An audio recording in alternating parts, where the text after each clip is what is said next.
Hey Gearheads, and welcome to Garage Talk, a discussion about all things automotive. I'm Corey. And I'm Matt. And each week this podcast will serve as a catalyst for discussion on all sorts of topics that grind our gears, rev our engines, or just need a bit more conversation. And that's exactly what this episode is, a bit more conversation, because last week's episode was just too good. We were getting too much quality conversation and discussion with our guest, Bryant Blakemore, that we just kept recording, and we split the episode into two. So Today's episode is part 2 of our conversation about desert racing, Baja racing, dirt. I don't know words. If it involves wheels and being in the dirt, it was covered between last week's and this week's episode. And so today, this episode, we continue that very discussion, close out our first encounter with Bryant, because I know for a fact we will be keeping the lines of communication open. You have expressed interest in following up with some of his side projects that he's involved in, which we cover in this episode. So that's very fun. You can see, what Garage Talk is committing itself to in the very near future. I love you, Emily. By just listening to and following along with our conversation in this episode. And without further ado, I will quit yapping and let Bryant finish his story. 2017 was our plan to go to Baja. Now, we had looked it up and researched and tried to figure cost and looked at the type of racing that was going on and some things, some other factors. And we decided that we were going to do something a little different with the truck. We were still going to go to Baja and we were still going to race 1,000 miles, but we weren't going to go race the Score Baja 1000, which when everyone imagines the Baja 1000, that's the race that they think about. It happens in November every year, and it's either a loop race or an entire peninsula run down the Baja Peninsula. I had been invited to be a part of a team at the Nora Mexican 1000, which happens in April. I went in 2015 to support a guy that found me on the internet and said, "Hey, I think you know what you're doing. Will you come help me? All you have to do is pay for your flight to San Diego and your flight home." And I said, "Yep, done. Paid for. When do we leave?" And that introduced me to that event. And I said, "This is the event. This is what we're going to do." It's a rally, a stage rally of sorts, in that you have course notes that you have to follow. So printed notes that tell you turn here, turn there, do this, do that, stay left, stay right, jump, sand, water crossing, all of those types of things. So it's a different style of navigating. Now, we also have GPS files, but we have these course notes as well, which I thought was very interesting to learn to navigate with. But the biggest draw was that we would spend 7 days doing race activities in Baja. 5 of those days were racing, and we raced from Ensenada, which is about 60 miles south of San Diego, south of the border, all the way down to Cabo San Lucas. You don't do that in the Score 1000. The best way that it's been described to me between the two events, while you do cover similar mileage, is that the Nora 1000 is like getting into a scuffle with your buddies in the parking lot, joking around, horseplay, and then you go to the bar and you drink and you have a good time. The Score 1000 is stepping into the ring with a professional boxer and getting pounded in the face 36 hours, and then everyone goes home hating each other until about 10 minutes after you get home, and then you want to do it again. Yeah. So those are the comparisons, but between the two, as it was put to me a couple times. Well, I wanted to go enjoy Baja and hang out with my buddies. I didn't want to get punched in the face for 36 hours. That sounds brutal, and I'm not sure we're ready for that. So we decided to do the Nora Mexican 1000 in 2017. We prep the truck. We prep our chase trucks. We do everything we can possibly do. We try to get as much knowledge as we can about the area. The year before that I'd gone down there, I took paper road maps and wrote down on the maps which towns had gas stations, which towns offered diesel, because I knew that these were all challenges in Baja. It's a big deal. to go down there. It's not like being in the United States. If you need DEF fluid at that time, you could either buy it in Ensenada at the Ford dealer or Cabo at the Ford dealer, and they're 1,500 miles apart. Oh. So there's nothing available in between. You lose cell service as soon as you leave the village or town limits. The roads are extremely narrow. It gets dark, very fast out there. It's a whole other world. So we had to prepare ourselves without ever having any or very little experience down there. Now, I had grown up going to Mexico as a kid, being 10 miles from the border. My entire childhood, I would go down there and we'd go camping and whatnot. So the Mexican culture and speaking Spanish, while I'm not fluent, I know enough to get in trouble, but not out of trouble. It was enough. It was enough to get by. And, and I wasn't scared of it. I'm not scared of Baja. Mainland Mexico nowadays, different story. But Baja, no, we're there to race. We're celebrities when we show up. Right. But we needed to be aware that it was dangerous, and we wanted to get home. Green flag to checkered flag. As soon as we leave Texas, to get back to Texas, that's the goal. So we get down there and we start racing that, and the realization hits that I am actually crossing off the very top of my bucket list for my entire life. Yeah. That I am racing my own vehicle in Baja for 1,000-mile race. That's unbelievable. I'm not anybody of any significance. I'm just some kid from South Texas that saw a Class 11 Beetle in a picture from the 70s and said, I'm going to do that one day. And here I am. And it was unbelievable.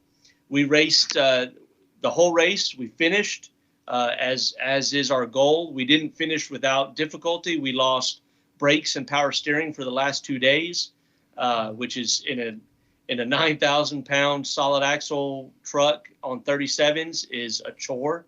I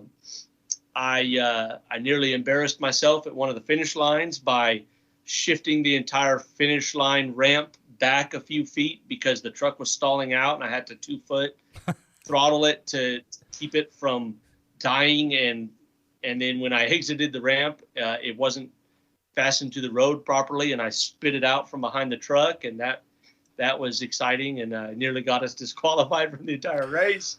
I had to go through a deal to fix that, and fortunately the live feed for the race cut out right before I showed up. Nice. And nobody saw it on the internet, so there's no that I've been able to find in 3 years. There's no evidence of that happening.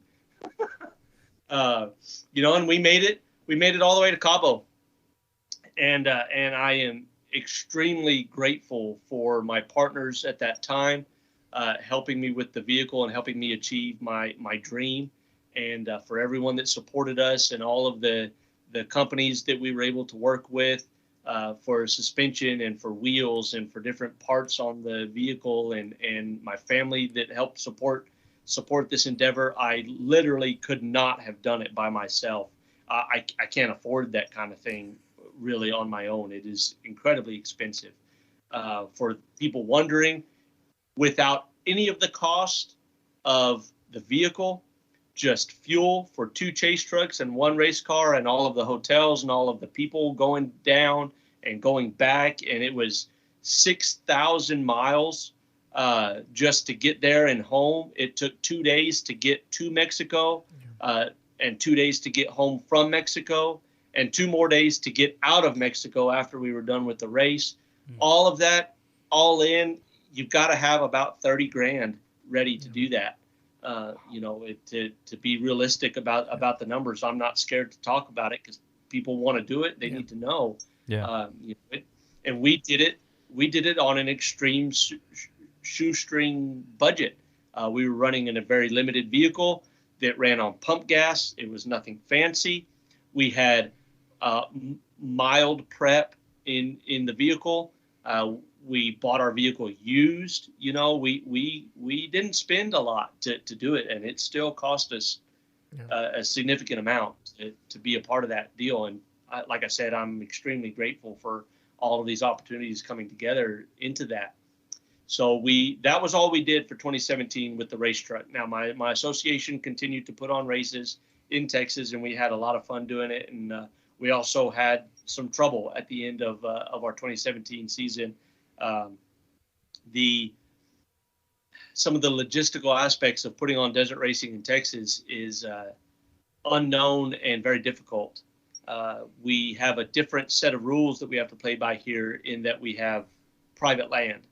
Private land is good because the state does a very good job of protecting landowners from idiots that want to do stupid things on their property. But private land is also difficult because it's private and you have to have permission from the landowner. Whereas out west, they have BLM land, it's public, and you can, while putting on an organized event is different, but you can go out there in your pre-runner whenever you want and pull off the highway and go scooting through the desert and have a good time. And the sport, while some of our circles are familiar with it, the general population is not familiar with desert racing in Texas and the dirt lifestyle, so to speak, like they have in SoCal, and pre-runners and fiberglass fenders and king shocks and all of these things. They're new. It's new to Texas, and that's one thing that I'm trying to work towards, is bringing that environment here in a way that Texas puts its own hospitality on it, but people see the community that comes from it, and that the way that we use the land is in a way of conservation mindedness. Yes, we're in machines, but we want to make sure to conserve the land so that we continue to use it, things like that, and that landowners have an opportunity for developing recreational income through things like this, and everything that's involved in the sport. Off-road power sports is a multi-billion-dollar industry, and Texas needs to have a piece of that. We can offer some amazing things for it, and so at the end of the year in 2017 with my race association, we ran into some hardships with that, and we haven't put on a race since with that organization. The race team decided that we wanted to try to do one big race a year. 2017 was our NORA 1000 event. 2018, we raced the Mint 400, which we completed our class. We ended up finishing 4th in our class in that race on both rear leaf springs broken. Wow. And we still finished. That was pretty wild too. I came in during that race. It seems like I'm pretty hard on the vehicle because all these things happen when I'm in it, but I swear that I'm not. Sure. We all believe you. So yeah, thanks. I came into the pits. I was running the last lap. I like to finish the race because I like to give the finishing interview type thing. I may be a little bit of an attention whore, but it is what it is. That runs some risk. It runs the risk of me not being able to do that because my teammates have to race cleanly, and I have confidence in them that they will. It provides me to give them the opportunity to get time in the vehicle, and I don't have to be in the vehicle. I want to be, but if other people can do it, then I would like that opportunity. And then it puts me in front of the camera at the end, and I don't mind that at all. But you have to make it. You have to make it to the finish line. Right. And we almost didn't. I came into the last pit, and the guys were looking over the truck, and we pit. Those of us that are driving and navigating, we pit when we're not in the truck. We don't have a big team. We have maybe 6 people in all, and I had 2 other partners plus me. So it was me and 2 other guys that owned the truck and drove it, and then we had 3 other people out there helping us. It's very small team. But they were looking over the truck as I was coming into my last pit. We had about 45 minutes lead on the vehicle behind us, and we were in 3rd place, solid 3rd place. Well, they got to the back of the truck, and one of my partners in the truck, who is an incredible fabricator, said, "Uh-oh." And I was like, uh-oh. And he was like, "Nope, stay in the truck, take a nap. Don't look back here at what we're doing. Don't worry about it. We'll tell you where you can go." And so they're working on the back of the truck, and I'm trying to take a nap and keep my wits about me and whatnot. And they finally, after a while, we kept watching the tracking to see how far back that other competitor was, and he was getting closer and getting closer and getting closer. And finally, okay, go, but take it easy. Take it easy. What does that mean? You gotta. What do you mean by that? Don't worry about it. Just be easy on the truck. And I was like, okay. So I took off and drove the last little bit going in, and the back end of the truck felt awkward, and I didn't hit any big jumps, and I cruised it in to the finish. And I see I'm almost to the finish line. I mean, probably less than 10 miles. And I see lights behind me. And the rule is, if you see a vehicle approaching you, they're obviously faster, pull over and let them by. So I pulled over and I let this guy by, and he's got the same class numbers as me. So I let my competitor go by and take third from me, knowing that I had to finish the race. I could not push the truck because I didn't know what was wrong with it. I didn't know how long it would last. Get it to the end. And so my stomach just sank. I was like, oh man, a podium. We could have had a podium finish in a really big race. And I let him go, and I'm like, it's okay. It's okay. We just gotta get there.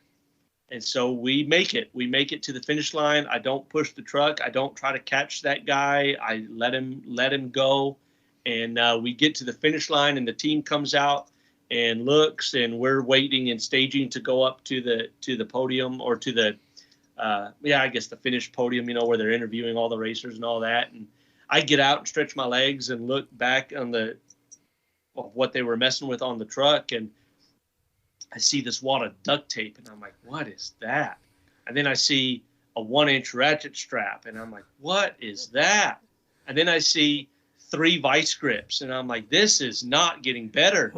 And so the top leaf had snapped right at the axle clamp, and which was also our lower shock mount, right on top of the axle tube.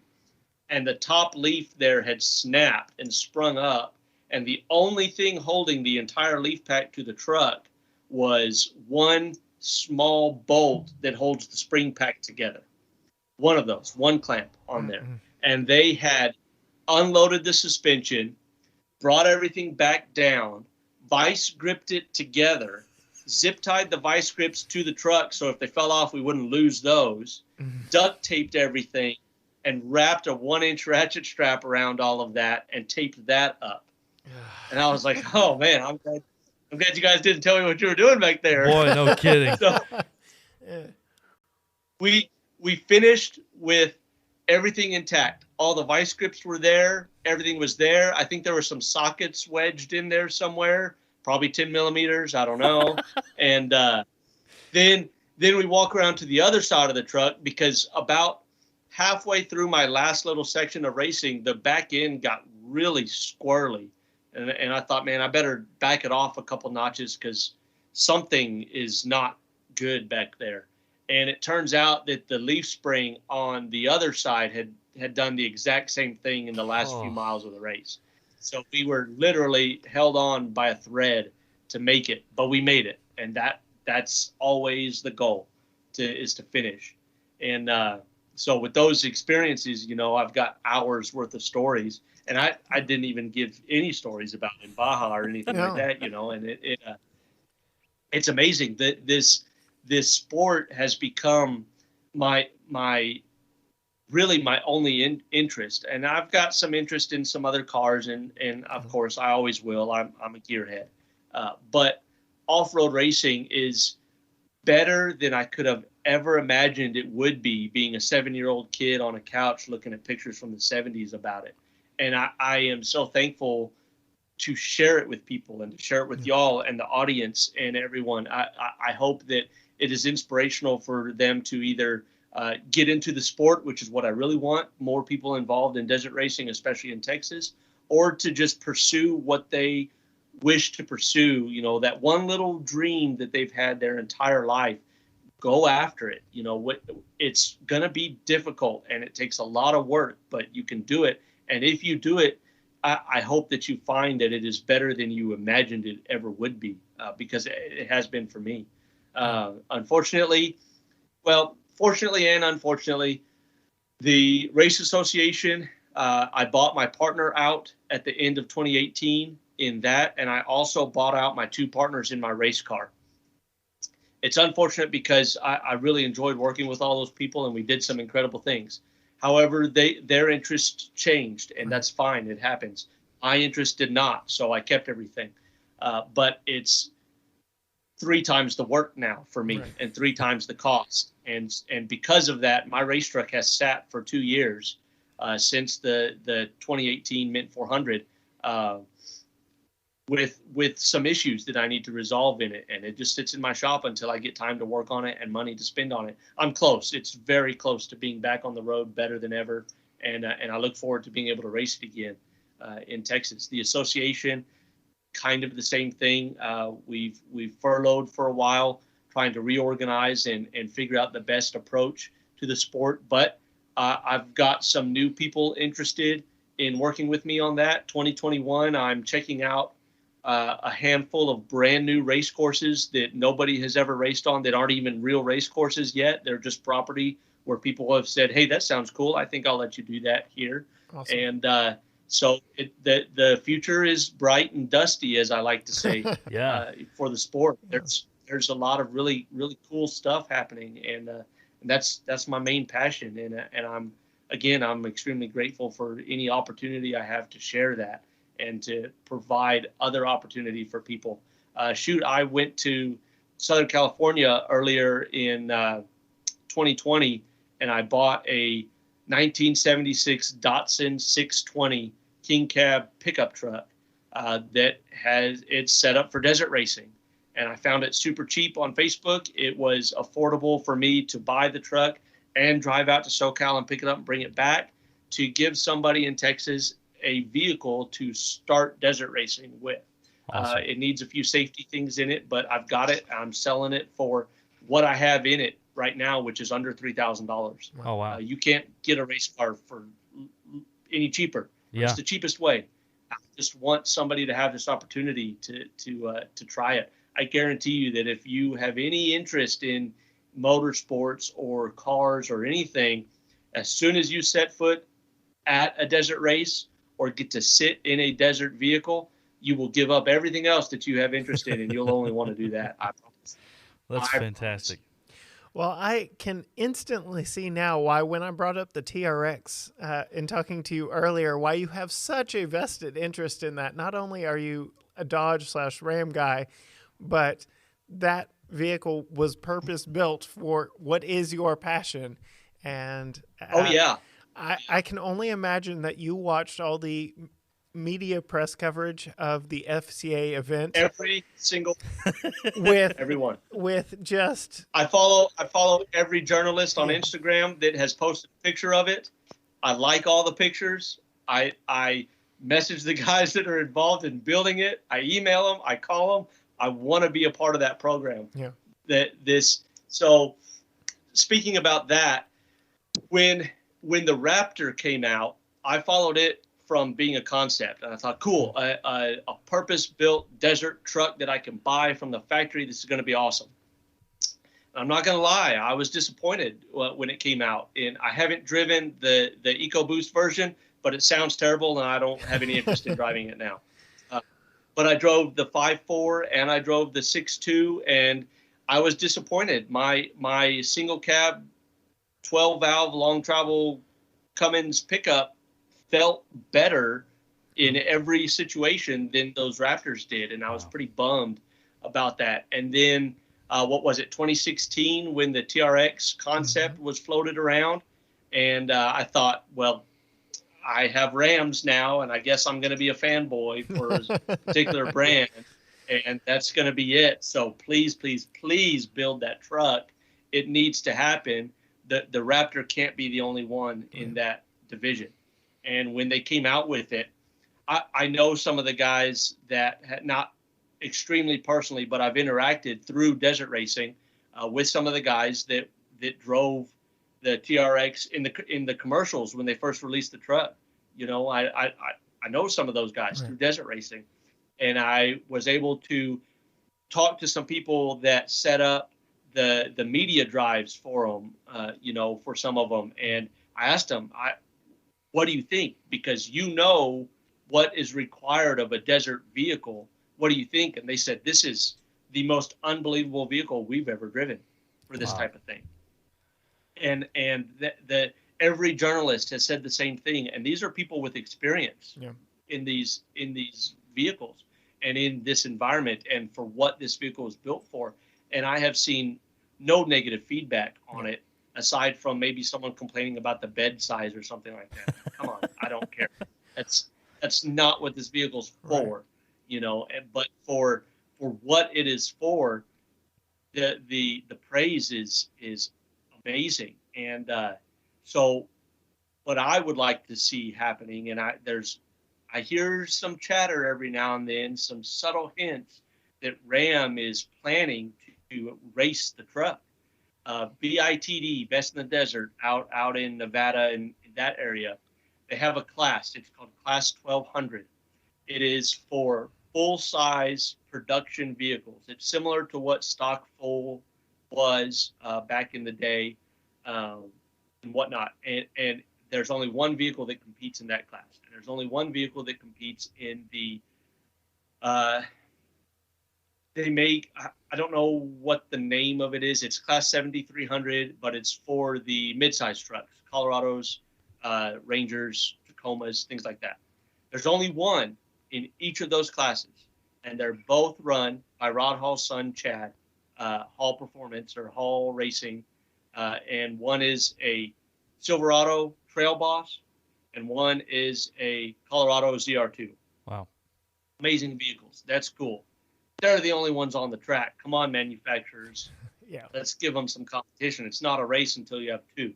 Right. And so I feel very strongly that the TRX will just dominate that stock class with no modifications allowed from the factory. And that in itself is a marketing tool to the consumer.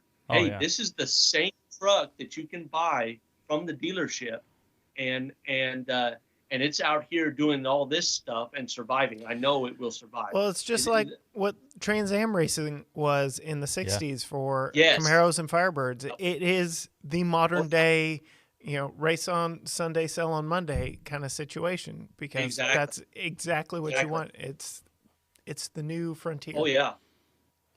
Well, and Ram back in the 70s and 80s and maybe the early 90s, Dodge at that time, through Rod Hall and Walker Evans, was the best off-road racing you could find. The trophy truck, quote unquote, didn't come around until early to mid 90s. What the first iteration of a trophy truck was. So when people were racing trucks, they were racing stock or lightly modified pickups with steel bodies that you could find at the dealership. In fact, Dodge created Rod Hall paint schemes and sold Rod Hall edition trucks at the dealership because of his success in Baja. And that, you know, what better way to sell a vehicle? And a lot of guys have you know, trophy truck or class 1 dreams. They want the horsepower and they want the wheel travel. My truck that I have now, it technically is a class 8, but could squeeze into stock full if I made a few adjustments. It's a stock Dodge Ram 3/4 ton. It doesn't have anything fancy under it. It's got off-the-shelf suspension for the most part. It's got a stock drivetrain. It has limited wheel travel. It's just a beast. And so I believe and I enjoy factory racing and that type of thing. And I feel that when Ram steps into that world and gives Chevrolet a run for their money, then there needs to be some serious call-outs. And we need to call out Ford and say, why isn't the Raptor out here? You put it in Baja when you first made it, but it hasn't been back since unless it was private. So let's get the Raptor back out here. Let's call Toyota and get a Tundra out in that class. Oh, wait, There's a class for the Ranger. There's a class for the Tacoma. Hey, Ram, let's bring back the Dakota. There's a class for that. Okay, let's take this one step further. You can buy Copo Camaros and you can buy drag pack Challengers at the dealership with cages and fuel cells and everything. Why not sell off-road desert trucks the same way? Absolutely. Turnkey, you can finance it and you can have an off-road race car. Sure, it's not street legal, whatever, maybe the state that you live in, you might be able to squeeze it around, but you know, you can buy a turnkey race car, a full-size truck, and race it and have some sort of OEM initiative to do that. You're already doing it on the drag strip. Let's do it in the desert. Absolutely. Let's do it in Texas in the desert. Absolutely. You know, so and that's where the market's going because right. Yeah. Right. I agree. I think that more people, you know, at least once a week, I see a new vehicle around town with fiberglass fenders on it, which to people listening in Southern California or whatnot, no big deal. But in Texas, it's a big deal. And that dirt lifestyle with overlanding and with, you know, just off-road exploring and things like that, people want to get out and see things and go do things. That there's a transition changing from sport vehicles to some degree to off-road vehicles, you know, and I think that Ram is poised in the perfect position to really catapult not only themselves but the sport as a whole. And I want in on that, whatever it takes, whatever position it can be. I've got a race truck and a chase truck that can be used for support. I've got ideas and plans and renderings and paint jobs and race suits designed. I mean, I've got all kinds of stuff going on with this thing. You hear that? And FCA? I want in, and I want to see. That's right. You know, I'm real easy to get a hold of, and I answer my phone 24 hours a day. And you know, I want to be a part of it because I see it not only for an opportunity for me to do something cool, my next bucket list item, so to speak, but as an opportunity to introduce more people to the sport, introduce more people to the brand, the Ram brand, and grow and develop the sport as a whole for everybody. You know, competition breeds innovation. Yep. And if you're not competing, then you're not looking to change. And if you are competing, then you get better. Everyone gets better, and we all come together, especially in the off-road world. That I feel that a corporate involvement at that, you know, that type of thing is going to be immense for the sport, and I can't wait. I can't wait to see factory racing coming back like it was in the 70s, 80s, and 90s, where OEMs were supporting the sport, and there's so much opportunity. There's so much opportunity. Absolutely, to do some cool stuff with it. I completely agree, and I see a lot of that with Jeep and the Bronco, the Wrangler and the Bronco competition that's started up now. And like you mentioned, the TRX and the Raptor too, you know, the ZR2 and the Ranger Raptor. There are some things that are coming, and I do believe that the industry, that the consumer is ready for those things too. I'm excited to see what's coming. I agree. I appreciate the effort that the OEMs are putting into the off-road segment and building vehicles that can be legitimately a part of that and aren't just, you know, show vehicles and aren't just, you know, basic lift kitted vehicles, you know, from some outsourced company and whatnot.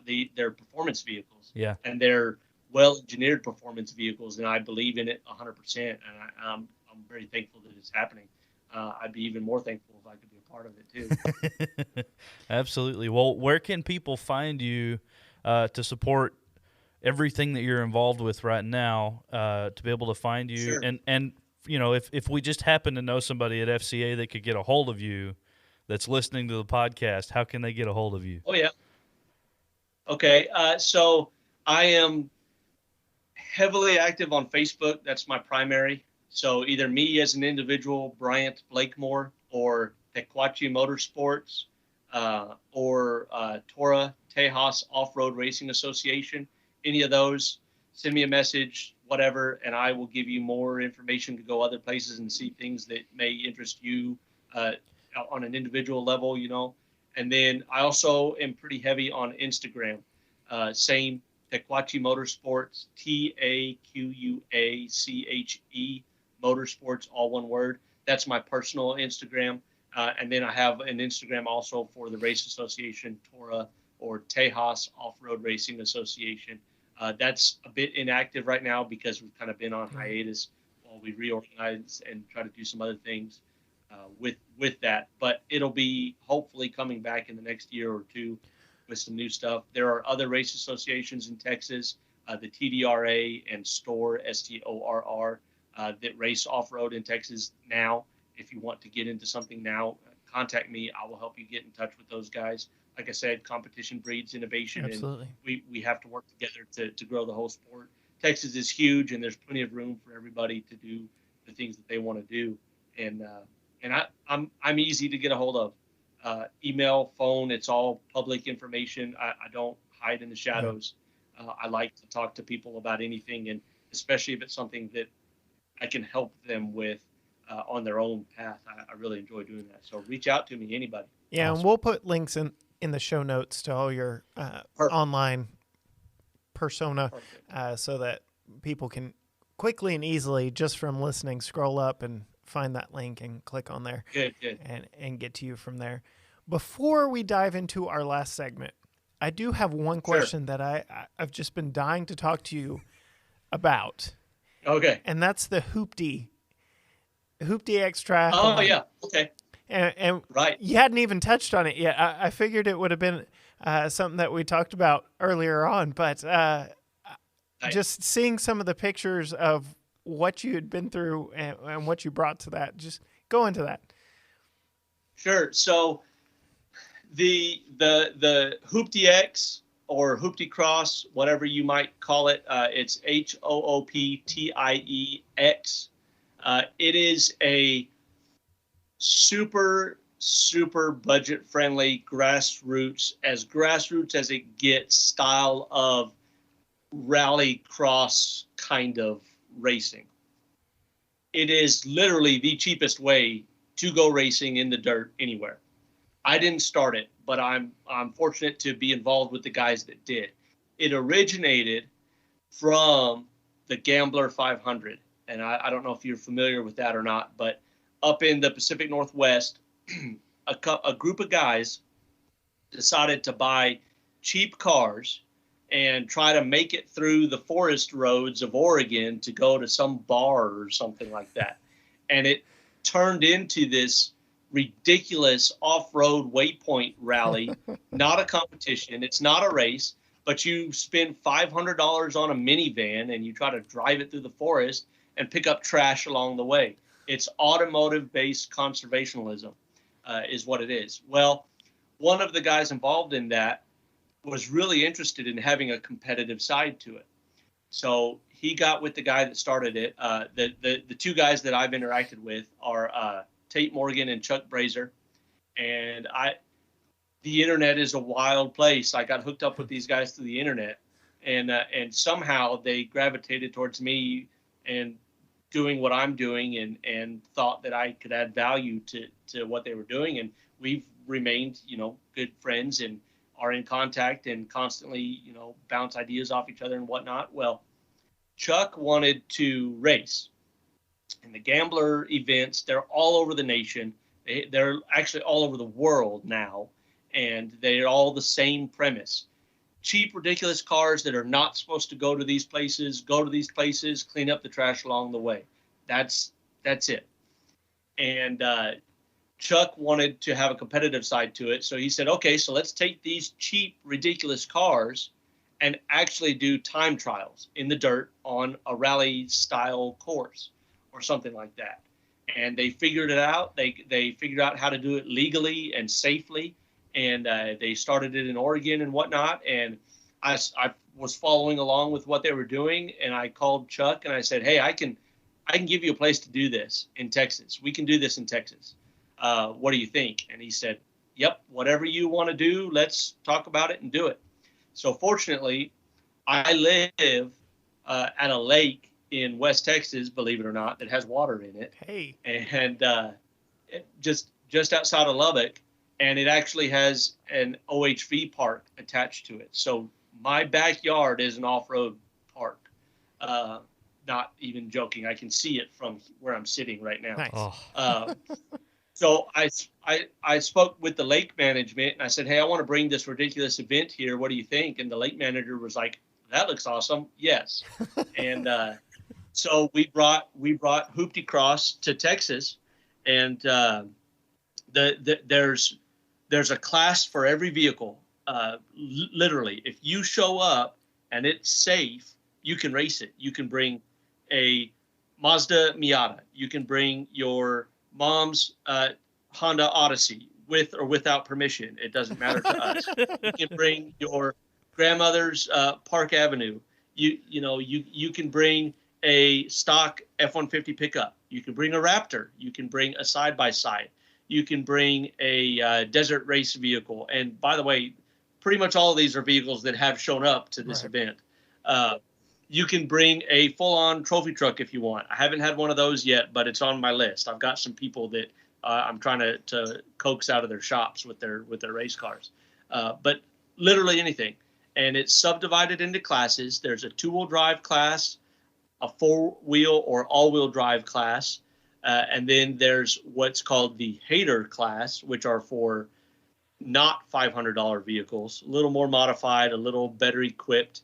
And then there's the super soft class for those of us that like long travel and bypass shocks and high horsepower, actual race cars, UTVs, things of that nature. The course that I've got set up here in Texas is gnarly. Most of these courses are dirt, and they're about 1.5 miles long, and they have some jumps and things like that, and they're pretty cool. But it's like rallycross, like you'd see, going on. Not parking lot racing, but pasture racing, so to speak. Not knocking it. That's cool. But this is Texas. I race in Baja. We're going to give them a challenge. Right. So I put together a 4.5 mile loop that has rocks and soft dirt and silt and jumps and some small whoop sections and blind corners and things like that, and spectacular views of the lake and whatnot. And while I did not intend on breaking cars with my course, we've broke a lot of cars with this course. Sure, we've done it. Right. Yeah. I want everyone to finish. Again, that's my goal. Get to the finish line. Now, how you drive your Ford Escort is entirely up to you. Right. But I go around the course in a slightly limited vehicle at a slow speed, thinking, I think a Cadillac, not my Cadillac, but I think a Cadillac can go around this course just fine. It'll be fine. And so we've done it 2 years. It's in November. It's an annual event. The first year we did it, it was only the Hoopty Cross event. We didn't have the triathlon part. We added that this past year. And we've got a fair turnout. It's growing. We see about 30, 40 cars of all different price ranges and all different abilities. And we see drivers of all different price ranges and abilities. And, it's the first year we didn't break as many cars. Every car made at least one lap. The second year we broke most of the cars, and quite a few didn't even make one lap. I was surprised. I don't know if it was because the course was a little bit different or if the quality of the car had fallen substantially in the last year. I'll blame it on the pandemic that everyone's cars went to crap. Yeah. So a cheap car was an even cheaper car this year. I don't know. But this year we added a triathlon aspect to it. I thought this would be kind of funny. And it was a feeler. I'm not sure how often we'll do it in the future. It's a lot of logistics, but the point was, so in the Gambler program, they have a thing for Coleman-powered mini bikes, pull start Briggs & Stratton mini bikes with the fat tires. They love those things, and they've even went to Iceland and did like 200 miles on one of those or something, in a group of guys wearing Viking helmets and whatnot. So it's ridiculous. So the plan was, let's do a human-powered water crossing, since we are at a lake, that runs into a mini bike course. And if you complete all of those, you get a time deduction from your first hoopty lap in your car. That way, everything's all tied together, and it's a benefit to do all three events, hence triathlon. And it was hilarious. It was the funniest thing I've ever seen. There were people that tried to swim across the lake in November. Oh. There were kayaks. There was a guy on an inflatable mattress.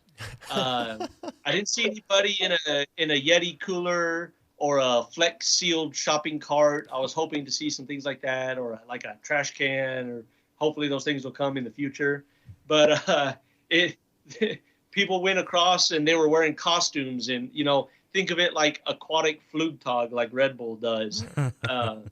They went across the lake, and then they jumped on their mini bikes and put on their helmets, and they ran down, and we set up this course to run through a meadow that runs next to the field, and then across a couple extremely sketchy but only a little bit dangerous bridges to a couple islands in the middle of the lake, and then up a hill, and we had a course in a caliche pit that they had to run.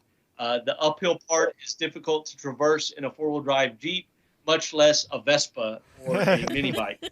A lot of guys have to get off and push. Nobody ended up in the water off of their mini bike, which I will be honest, I was kind of disappointed. I was hoping to get at least one.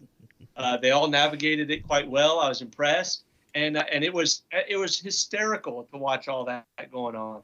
And in addition to these hoopty cars racing off road, it's just hilarious, the entire event, and everyone has a good time, and you can be in it for $300.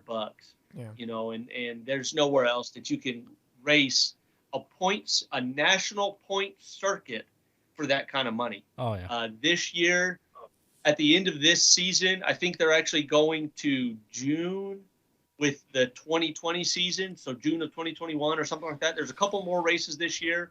It happens around the entire country, and the winner this year gets an expense trip to a rally driving school with professional rally drivers.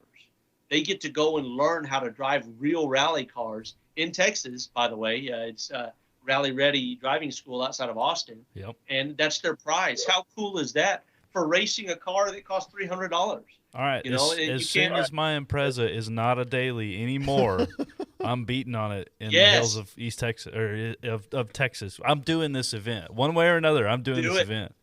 Do it. There have been a couple Imprezas that have raced. It's awesome. Guys will copy rally-inspired paint jobs and change them up just a little bit so they're a little inappropriate. And people spray paint their cars the day of and this and that, and it's great. Not only that, but we build great relationships with the local junkyard. Yeah. Oh yeah, I bet. That's junkyard fantastic. fodder. Yeah. Oh yeah. Yeah, that's it. So if people are interested in that, that's also Facebook and Instagram. I don't run those pages. I just help them with Texas and help build that sport in Texas. I would like to put on more of those events throughout the year and in different parts of the state. The future that I see for that is like a regional event in 3 or I guess 4, maybe 5 regions of Texas, and then have a Texas finals, so to speak, in Lubbock in my backyard in November, and have that the big hoopla event. Of course, attend one or attend all, it doesn't matter. There have been a few people that have traveled around the entire country with their hoopty to race all of these events and try to get all the points. If you're interested in that, Facebook and Instagram, HooptyX, HooptieX. That's what you need to search for. There's a conversation group as well as the main page, and you can find the rules. It's real simple. Make sure your driver's window comes up. My girlfriend raced an expedition that had only one door and no back, and I went into weight savings mode in it and cut everything off of it, and it was legal. Has a seat belt.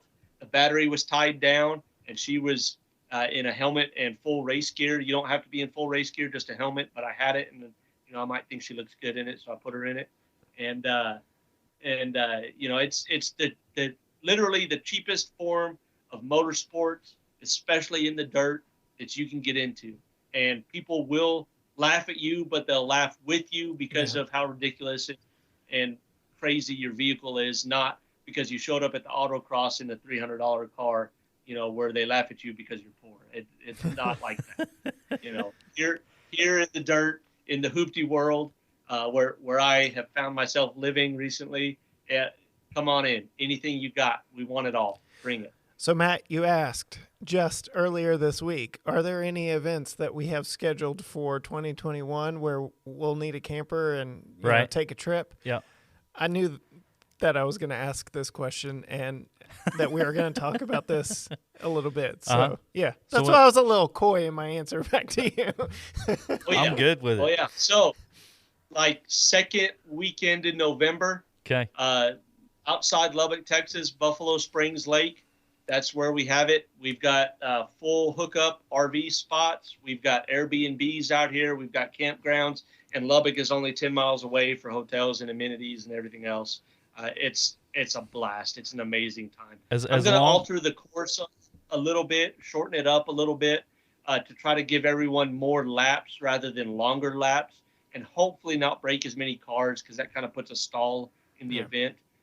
Then I'm also going to work on developing a better recovery plan to retrieve broken cars off the course to help speed up the process. Those are two of the things that from the 2 years that we've done this that we need to work on to make it more efficient. But it's a good time. Everyone has a good time, and it's ridiculous. I guarantee you leave with a smile.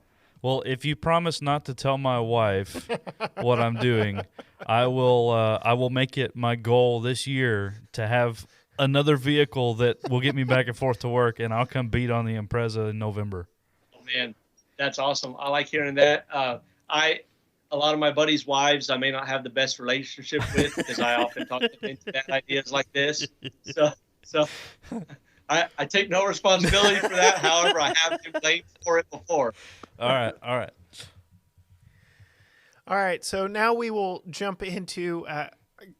Well, Matt, I'll let you introduce it. This is your segment, and it is a absolutely blast of a way to finish an episode. It is. So this segment is called Random Misfire, and it's 8 random questions. The dreaded code that comes up, the PO300 random misfire engine code that everybody deals with, because every engine should have 8 cylinders, right? Unless it's a straight 6. Or 6. Well, yeah, straight 6, or a 4-cylinder, 4BT Cummins, right? I know it doesn't make sense, but it makes sense. So, I agree with it. So I'm not arguing. No, I like it. That's a good name. I like it. So Corey and I will kind of go back and forth. We'll ask you some yes and no questions, some either or questions. And Corey says there's one of them you can get wrong. Just one. I would disagree with that to an extent, but these are just designed to get to know you and let our listeners get to know you some also. And so, Corey, why don't you jump in with the first one? All right. I already know the answer to this one, and I'll just – well, I won't even preface it. Do you name your cars? Yes. Yes. So that is the only one that you could get right or wrong, and you absolutely got it right. And I actually listened to this episode about naming cars that y'all had. And the discussion. And yes, I name all of my cars, even the ones that I sell. And usually they're nice names depending on how the vehicle treats me. Well, I saw you just recently purchased a classic Cadillac, and I saw that you've created an album for it with her name in it. And I won't give it away. You can if you would like, but I was very pleased knowing that you would be on our show very shortly. I was like, all right, I got one. So yes. Oh yeah. Yeah. And I like organization, especially on Facebook with pictures. That's why I don't cross my Facebook with my Instagram, because the pictures go into random folders and it bothers me. But I try to, all my albums of my cars that I have named and have decided upon a name, I put the name in the album. It's there. Yeah.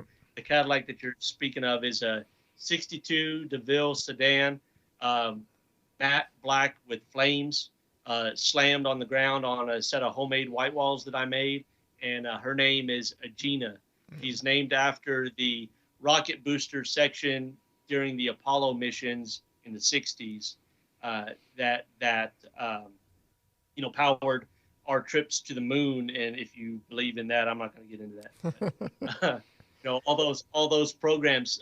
Agena was one of the rocket booster sections, and that Cadillac with the tail fins and the rear section looks like a rocket, and mine is constantly on fire with the flames painted down the side. Nice. So I felt that was a fitting name for Absolutely. her. Fantastic. Come across. Correct. Fantastic. Yep, I name all. I name everything. Well, you passed that question with flying colors. Now it's all easy ones that you can get. Good. No right or Good. wrong. I didn't even have to study. Yeah. There you go. All right. So we discussed the competition between Wrangler and Bronco earlier a little bit. If you had your choice, money Yes. not an option, which would it be, Bronco or Jeep? Ooh, that's a really difficult question. So it might be Jeep when the 392 comes out for production. However,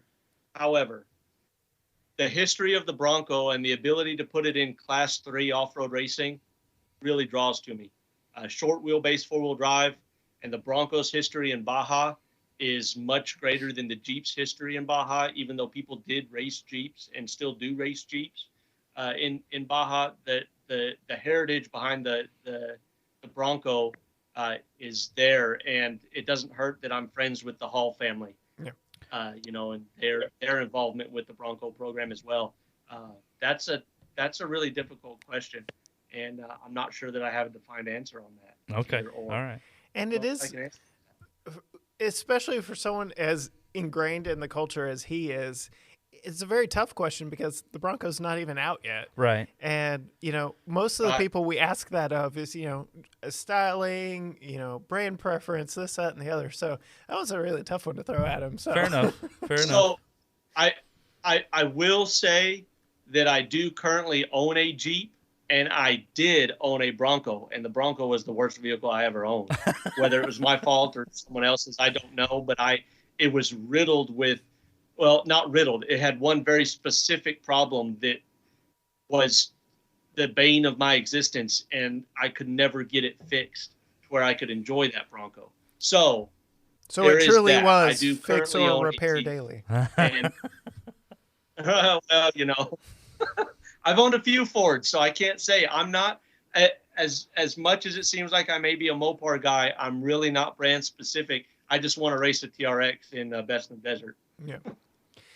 All right. So going back through your history and just the conversation we've had up to this point, I think I know the answer to this one because of just your stance on the TRX, but also knowing your history.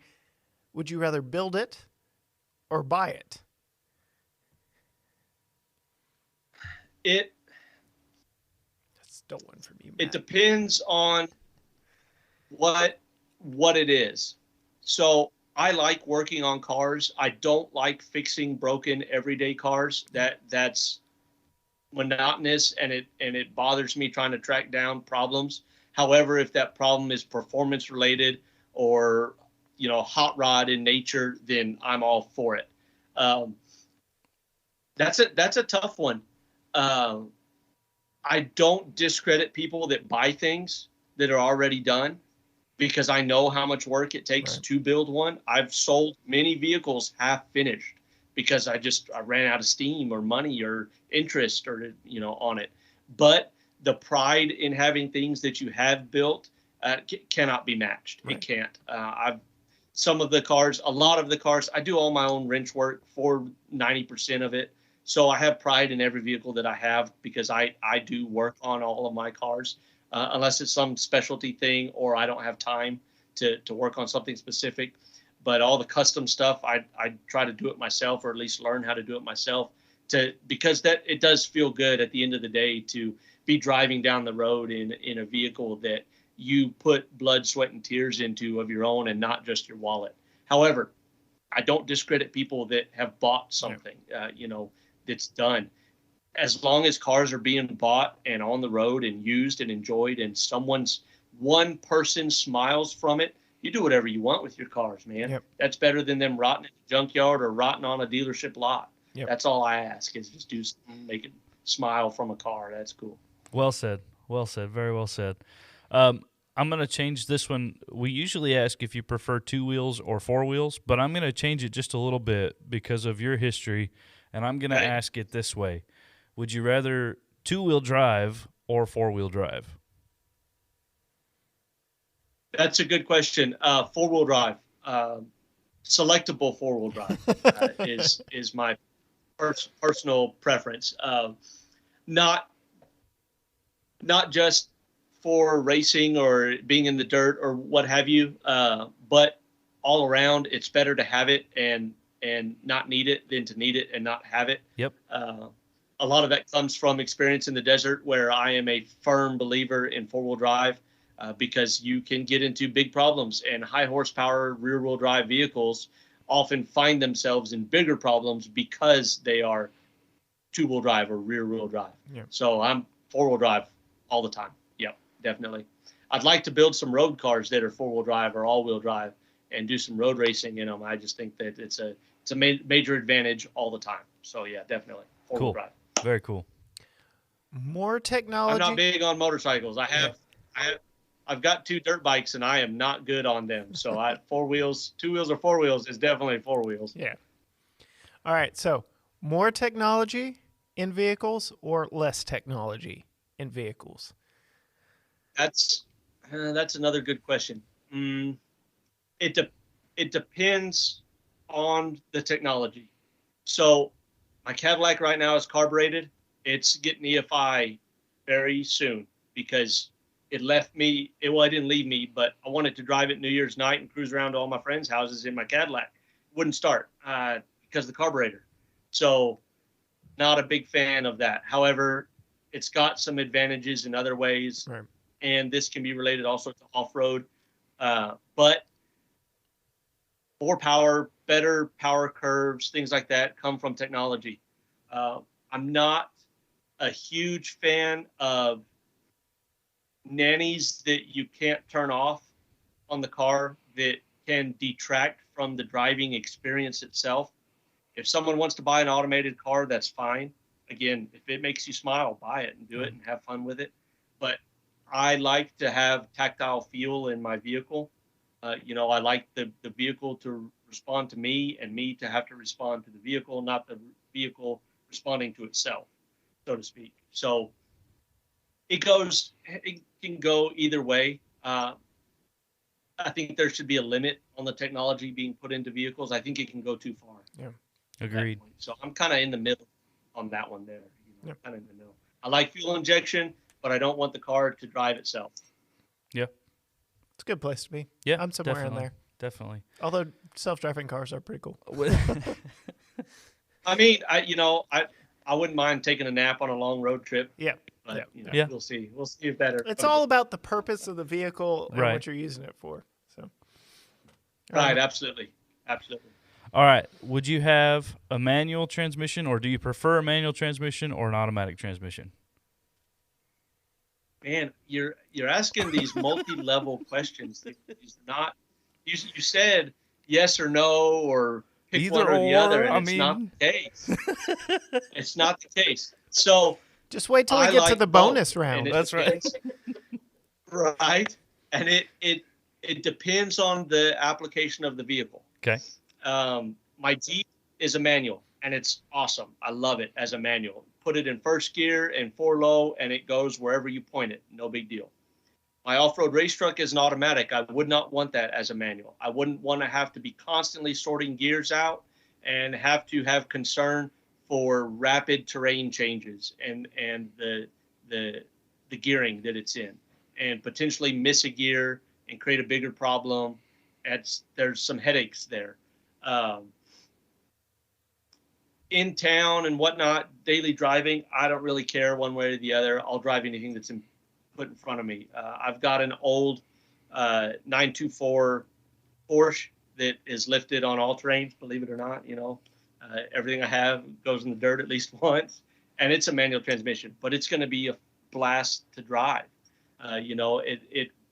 May not be real comfortable around town, but getting it out in the dirt and getting it out on some windy roads and stuff like that, it'll be a lot of fun. My chase truck, big 3/4 ton truck. It's got the ASIN transmission in it, 6-speed automatic. Love it.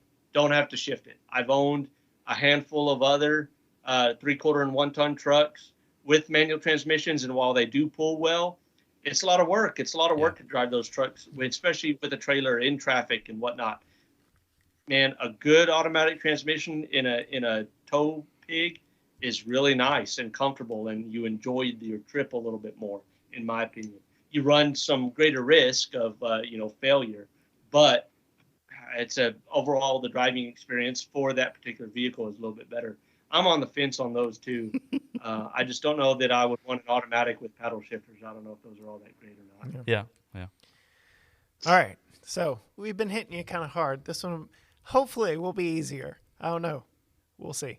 So I don't believe you. We're in Texas. You've mentioned just all the places you've traveled for racing and whatnot. Getting anywhere involves a road trip. So, favorite road trip snack? Ooh. I don't eat a lot when I'm on the road, and I don't stop. No, I really don't, because while I enjoy the road trip, I've never taken a road trip for the sake of the road trip. I have a destination, and I try to get there as efficiently as I can and as quickly as I can, because I have something else going on. And oftentimes my road trips are not, while racing and things like that is for pleasure and recreation, I have a business aspect to it. So I'm working, whether I'm getting paid for it or not, 99% not.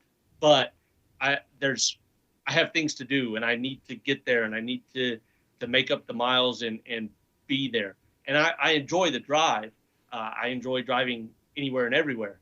But I've never been on a road trip per se just for the sake of the road trip. And it's something that I'm trying to schedule somewhere in my time to do, because I love cars and I love being on the road, and that's what I want to do. So I really don't have a favorite road trip food. I do like gas station pizza and gas station hot dogs, especially the ones that might have a little green tint to them. They're pretty good. I'm not gonna lie. A little something extra in there. A little, a little something extra. All sups, beef and bean burritos. If you're out in West Texas and eastern New Mexico, that's pretty good. I usually won't pass an all sups without stopping and getting some fuel and getting one of those. Nice. All right, Matt, bring us home. All right, last one, and this one's a little easier one too, not too crazy. And I realize that with as wild and crazy as your schedule is, you may not have much downtime. But when you have downtime and you pick out a car movie, what's the go-to car movie that you watch, or what would be your favorite car movie? Good. That's a good question. Okay, I've got two that I watch regularly. Okay. One is the first Dust to Glory film about the Baja 1000. Okay. It gives me chills every time I watch it, and I've watched it from the day it came out until now, over 15 years, and it gives me goosebumps every single time, without question. The other movie for entertainment, if I'm not looking for a spiritual experience like I am with films about Baja and off-road racing, I really, really liked the Dak Shepard film Hit and Run. Okay. Dak seems like such a cool car guy. He used to race off-road cars. He put his off-road car in that movie. All the cars in that movie that he's driving are his cars. Nice. The Lincoln Continental, and the relationship that he has with his wife, Kristen, and in that movie they play a couple and interact. It's just all around an awesome movie. You can watch it with your girlfriend or your wife, take a date out on it, and both of you will get something from that film. And it's got some awesome cars. It's a good car movie for sure. Awesome. For sure. I'll be looking that one up for sure. Yeah, I will say. Oh yeah, watch it. that question has given us quite a lot of fodder for, being locked up at home and on quarantine for a very long period of time. So I still haven't forgiven Sean Jones for his recommendation. So if you haven't seen The Art of Racing in the Rain, no, I haven't. It's on my list. That's on my list. That's one I want to watch with my girlfriend. We kind of talked about it and said that we would watch it together. That one hit kind of hard. I wasn't prepared for that one. So that's what I've heard. Yeah. That's what I've heard. Yeah. I still haven't forgiven Sean for recommending that one. I was not ready. So, all right. Well, just as we are skidding into the finish line on this episode, just give people one more chance. Where should they go to find you and all that you're interested in? Plug all your accounts, and we'll go up from there. Sure.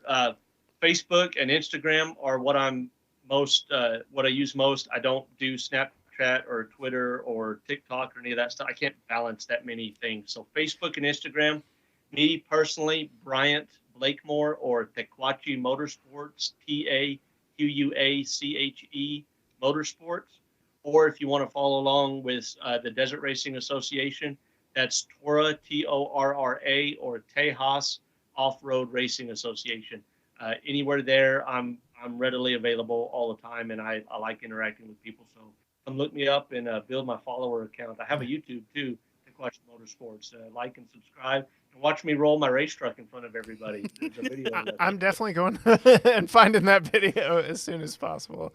So search for Sierra Blanca Huck Fest. Unofficial winner, and you'll see it. That big Dodge took off like an airplane. Yeah, I love it.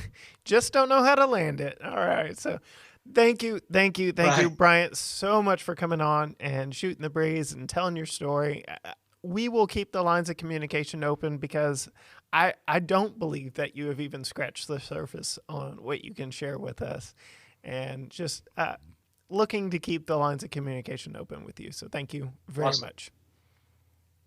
Man, guys, I really appreciate you having me on and finding interest in what I'm doing and finding that it might be interesting to other people. I really appreciate that, and I hope that I can inspire people to do what they want to do, especially in the automotive section, and especially in desert racing, and even more especially in Texas. Yep. That's my only goal is to help people follow those types of dreams like I have been able to, and I'll help out anybody any way that I can.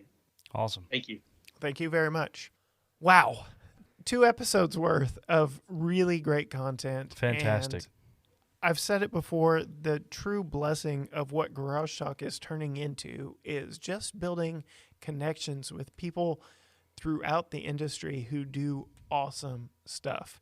Yeah. Bryant hit on it several times in our 2 episodes worth of conversation that he's just a normal guy that does really cool stuff. And his message is really to encourage everyone to, if you want to do it, find a way, make a plan and do it.